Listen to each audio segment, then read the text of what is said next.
राज्य की दी हुई बुद्धि विवेक से विचार रखने की कोशिश कर रही हूँ।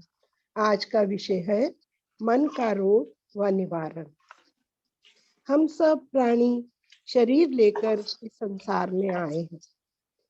जैसे छोटेपन से बचपन, जवानी, ये सब हम देखते हैं, बड़े होने तक माता पिता के हिसाब से, उनके मन के हिसाब से ही हम अपना जीवन जीते हैं, शुरू करते हैं। जैसे हमें वो सिखाते हैं, जैसे वो समझाते हैं, उनके बताए हिसाब से हम अपना जीवन जीते हैं।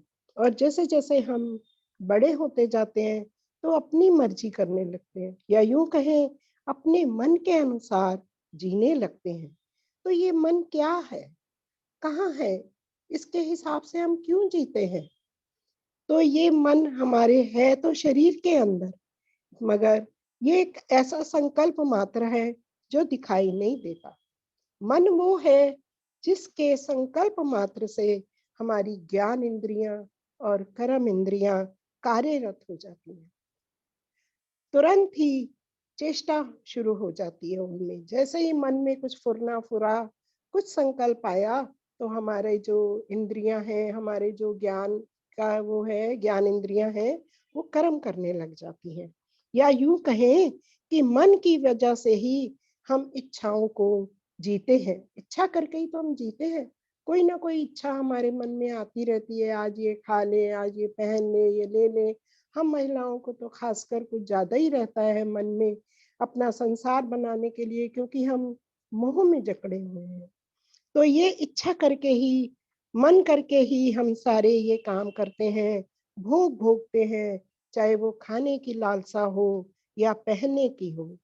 सब कर्म मन के द्वारा होते हैं, यानी मन करके ही हमारा जीवन चलता रहता है। हमें कुछ समझ ही नहीं आती है कि हम ठीक कर रहे हैं, गलत कर रहे हैं। अपने आप को हमेशा सही समझते हैं, उसी से ही कभी हम जो कर्म करते हैं, कभी उससे दुखी होते हैं, कभी सुखी होते हैं।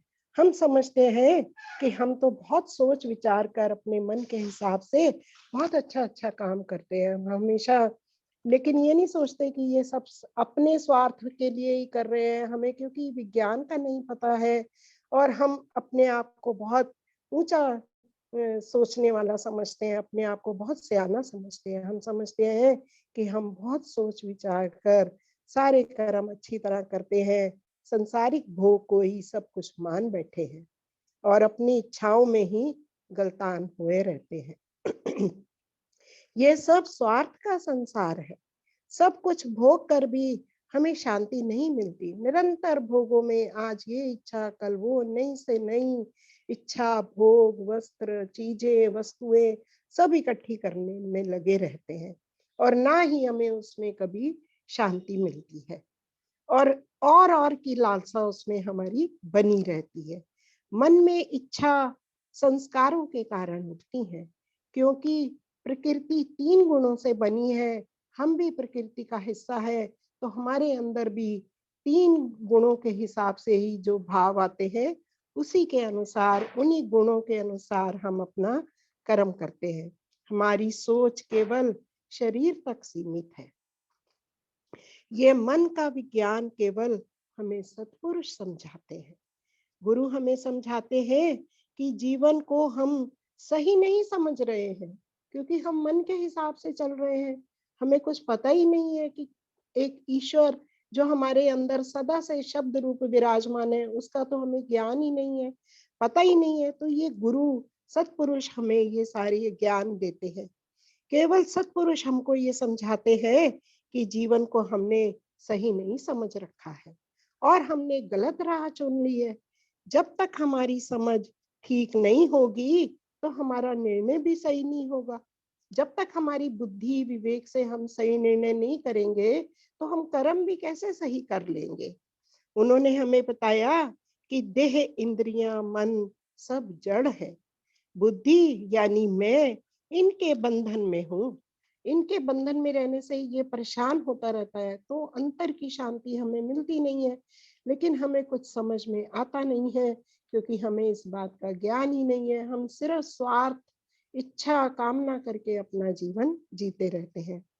जब तक हम महाराज जी के विज्ञान के मुताबिक नहीं चलेंगे तो ये मन हमारी पकड़ में नहीं आने वाला।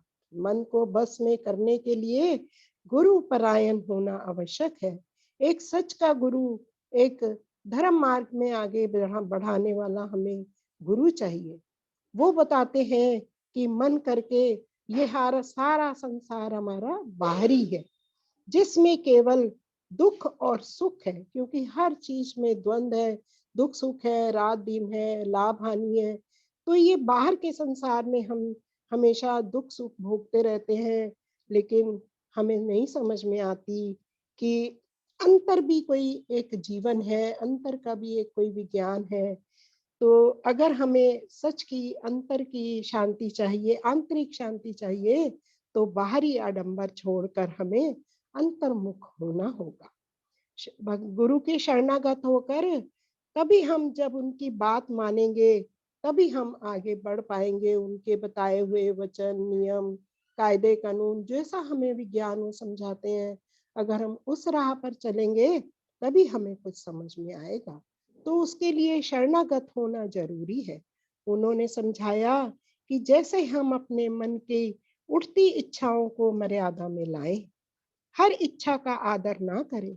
ये नहीं कि जो भी इच्छा आई उसके लिए हम काम करने लग जाए। अपनी इच्छा को मर्यादा में रहते हुए पूरा करना हमें कोई मना नहीं है, लेकिन जब मर्यादा के बाद हम भोग इकट्ठे करने लग जाते हैं तो उसके लिए उन्होंने मना करा। तो उन्होंने हमें समझाया, अपने मन की उठती हुई इच्छाओं को मर्यादा में लाओ, हर इच्छा का आदर ना करो, अपनी विवेक बुद्धि से उसे रोकें, सिमरन की दृढ़ता लाए, अपने स्वभाव को बदलने का प्रयास करें। क्योंकि ये सब हमारा फिर धीरे धीरे जैसे जैसे संकल्प हम पूरे करते जाते हैं तो हमारा स्वभाव ही वैसा बन जाता है। हमारे कोई बात पूरी ना हो तो हमें फिर गुस्सा आने लग जाता है, हमें क्रोध आता है। लेकिन हम अगर अपने स्वभाव को, अपने संकल्पों को देखेंगे, उनका अवलोकन करेंगे, तो हमें ये समझ में आएगी कि ये जरूरी नहीं है हर काम, हर इच्छा पूरी की जाए। तो अपने मन को परमार्थ में भी लगाना है। अपने मन को ठिकाने लगाने के लिए महाराज जी ने सूत्र दिया है कि हमारा निश्चय दुरुस्त, रास्ता दुरुस्त, गुरु दुरुस्त और कोशिश दुरुस्त होनी चाहिए। सत्पुरुषों के बताए रास्ते का एक सूत्र होता है, एक पूरा विज्ञान होता है, उसको एक से लेकर अंत तक हमें जानना होता है, समझना होता है और फिर अपने जीवन में उसको उतारना होता है। इसके आधार पर महाराज जी ने हमें समझाया कि अगर हम सच्चे मन से, पूरे मन से आंतरिक शांति चाहते हैं, तो उस ईश्वर से जुड़ना चाहते हैं, तो अपना निश्चय पक्का होना चाहिए। सच में ये नहीं कि बाहरी एक आडंबर बना के या सिर्फ सोचने भर से, अंतर मन से, सच्चे भावों से अगर हम उस ईश्वर से मिलना चाहते हैं तो हमें उसके लिए हमारा पक्का निश्चय होना चाहिए कि ईश्वर को मिलना है। और हमारा ये पक्का निश्चय होना चाहिए कि हाँ, मुझे ईश्वर को मिलना है।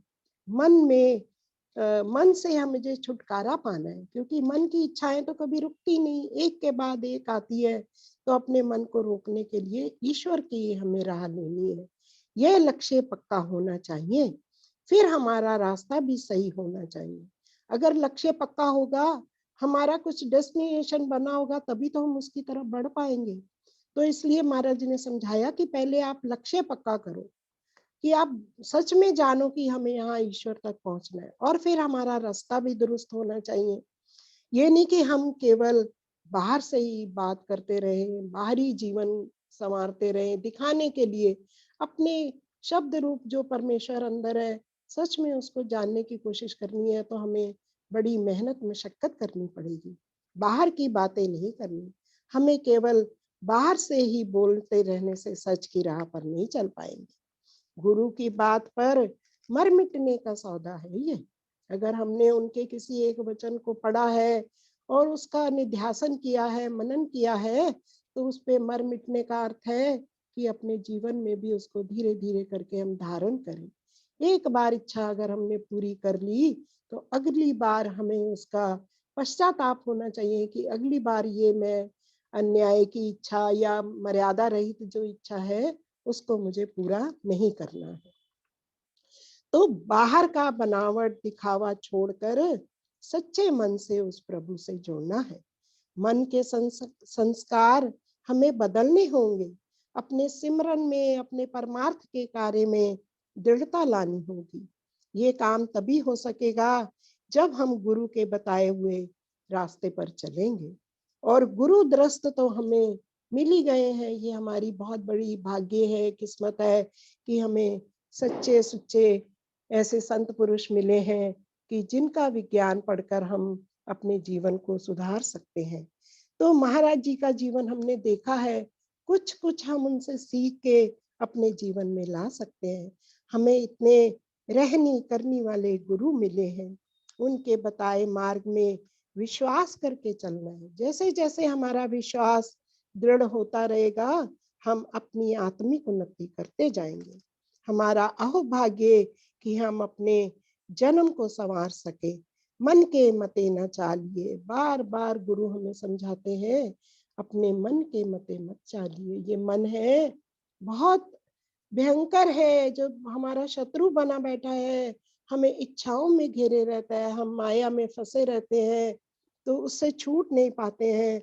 तो गुरु हमें बार बार पर अपने वचनों से, अपने प्रश्न उत्तर के माध्यम से हमें सिखाते हैं कि मन के मते न चालिए, गुरु के बताए नियमों का पालन करें। इसी तरह हमारी कोशिश भी दुरुस्त हो जाएगी। हमें हर अपने अंदर में ये भाव हर वक्त रखना है कि ये मन का रोग है और इस रोग का हमें इलाज करना है। मन का रोग इसलिए है क्योंकि ये चंचल है, बैठता नहीं है, बैठने नहीं देता और इच्छा करके वासनाओं में हमें घेरे रहता है। तो ये हमें अपने रोग का जब पता चल गया है, कोई शारीरिक रोग या कुछ होता है तो हम कैसे उसका इलाज करते हैं, भागते हैं। तो ये मन का भी रोग है। गुरु हमें समझा रहे हैं कि इस अपने मन के रोग को दूर करो। हमें रोग का पता चल गया है तो इसका इलाज भी जरूरी है। तभी हम अपने ईश्वर से मिल पाएंगे, जो है तो हमारे भीतर अपने नजदीक से नजदीक है, शब्द रूप है। नाद उस ईश्वर का हमारे अंदर निरंतर हो रहा है, लेकिन हम अपने ये बाहरी वजूद की वजह से हम उसको सुन नहीं पा रहे हैं, हम उसको देख नहीं पा रहे हैं। हमें कहीं बाहर नहीं जाना है, एकांत में बैठकर, अंदर बैठकर उस सच्चे प्रभु का सिमरन करना है, ध्यान करना है और दर्शन पाना है। इसी तरह महाराज जी ने प्रश्न उत्तर के माध्यम से भी हमें ज्ञान दिया है और विज्ञान को उन्हीं के मुखारबिंद के शब्दों से जो हम पढ़ेंगे तो उसका गहरा असर हम पर होता है। तो महाराज जी ने हमें बताया प्रश्न 40, ये मन बुद्धि अहंकार विषय से प्रश्न पूछा गया। प्रेमी जी ने प्रश्न पूछा, महाराज जी मन चंचल तो पवन से भी अधिक है। मन का वेग तो इतना तेज है कि पवन से भी जल्दी भागता है। बड़ी कोशिश की जाती है पर एक धारा पर नहीं आता है। आसान युक्ति कृपा करके फरमाए जिससे ये मन ठहर जाए। तो गुरु अपने शब्दों में हमें अपने मुखारविंद से समझाते हैं। उनकी कही कही बात शत शत हमारे मन में गहरा घाव करती है, जिसको हम अपने अंदर जान सकते हैं, अपने अंदर उसका मनन करके उसको पहचान सकते हैं और उसी के अनुसार अपना जीवन हम बना सकते हैं। तो महाराज जी ने उत्तर दिया, प्रेमी जिन्होंने सिर पर छाई डाल रखी है, बड़ी जटा बढ़ा रखी है, धुनिया तापते हैं, उल्टे लटकते हैं, पानी में खड़े होकर तप करते हैं, तब भी उनका मन रास्ते पर नहीं आता।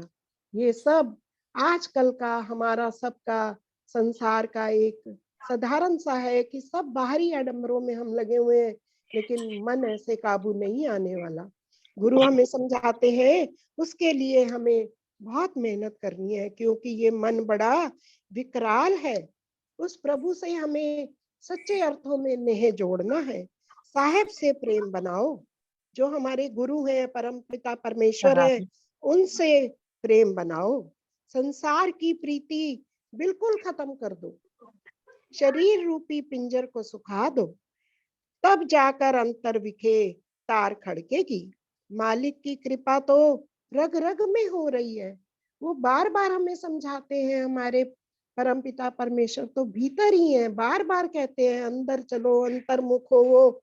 तो अंतर्मुख होने का यही है कि एकांत में एकाग्र में बैठकर उसको याद करें, अंतर्मुख होकर सुनो।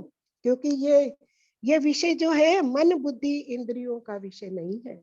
इसके लिए जो हम बाहरी आंखों से नहीं देखा जा सकता, ये कान श्रवण नहीं कर सकते, रसना चख नहीं सकती है, कर्म इंद्रियों द्वारा महसूस होने वाला नहीं है। महाराज जी कहते हैं ये सब बाहरी आंख नाक कान चक्षु जो हमें भगवान ने बाहर हम समझते हैं, इनसे हम नहीं देख सकते। और कुछ ऐसा भी नहीं है कि मन का जो इलाज करना है या उसका है उसको हम तुम्हें पकड़ कर दिखा दें। इस अप इसे करने के लिए अपने स्वयं का अनुभव का मार्ग है। महाराज जी ने बताया कि ये स्वयं अनुभव करना पड़ेगा, मेहनत मशक्कत करनी पड़ेगी, यतन प्रयत्न करना पड़ेगा। उनके बताए हुए मार्ग के, उनके बताए हुए विज्ञान के हिसाब से हमें चलना पड़ेगा, अपने जीवन को सुधारना पड़ेगा। इसके लिए हमें स्वयं मेहनत करनी पड़ेगी, अपनी इच्छाओं को रोकना होगा। इस मन को त्यागने की शक्ति केवल गुरु देता है। हमारे बस की बात नहीं है कि हम सोच लें और हम अपने मन का इलाज कर ले। ये गुरु की एक शक्ति है, सत्पुरुषों की शक्ति है, विज्ञान है, जिसके सहारे हम, जिसका मनन निध्यासन कर कर हम समझ सकते हैं। ये शक्ति जो है त्याग, मन को त्यागने की शक्ति कौन देता है? केवल गुरु देता है। महाराज जी ने समझाया, मन तू साचा हो रहो, सिमर के साचा नाम, मंगत विपता जग घनी, राम देवे विश्राम।